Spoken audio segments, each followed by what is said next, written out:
uNkulunkulu akulonde phila futhi uphumelele noma kuphasta wethu. Ngiyacela ukuthi inamba isebenzisa kuphela kusongo 9 ekuseni ya 5 ntambama uma ungumlandeli uyangifonela ku-WhatsApp. Ungangifoneli before 9, ungangifoneli after 5. Fona from Monday to Friday kuphela. Sunday kusesontweni. Thabile emaphisa. Mina ngiphuphele ngizikha zimbala ngabe chaza lokho. Angimthandi umuntu okhuluma kanje. Ngiyamthanda umuntu ozothi sawubona noma ngicela ukubuza. Ubekhe imbali, yini imbali, iflower, irose. Ugikha can be ungathi uyasiphika, I'm picking flowers or I'm plucking flowers, I don't know, khona lokho.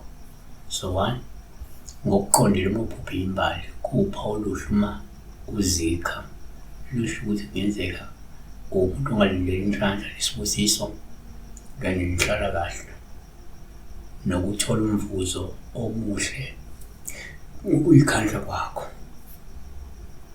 2, kwesinye isikhathi umnyaka ibeka kanje uphupha imbali kungawupha oluhlu uma uzikha osuke lusho lungenzeka uzothola uthando oluhle futhi olusha ngokuqoma noma ke ngokuqonwa umuntu oqotho futhi omnene. Ihlabelelo seyihlabelelo 2:2 njengembali phakathi kwameva sinjalo isithando sami phakathi kweyintombi. 3, futhi uma uphupha imbali kungawupha oluhlu uma uzikha lungasho ukuthi ngenzeka umuntu ongase athole noma athande umuntu omuhle futhi othandekayo ebantwini. U-Isaiah 4:6 izwi liyakhuluma limemeza ngathi-ke ngiyakumemezani na inyama yonke ngutshani bonke ubuhle bayo buhle ngembali yasendle.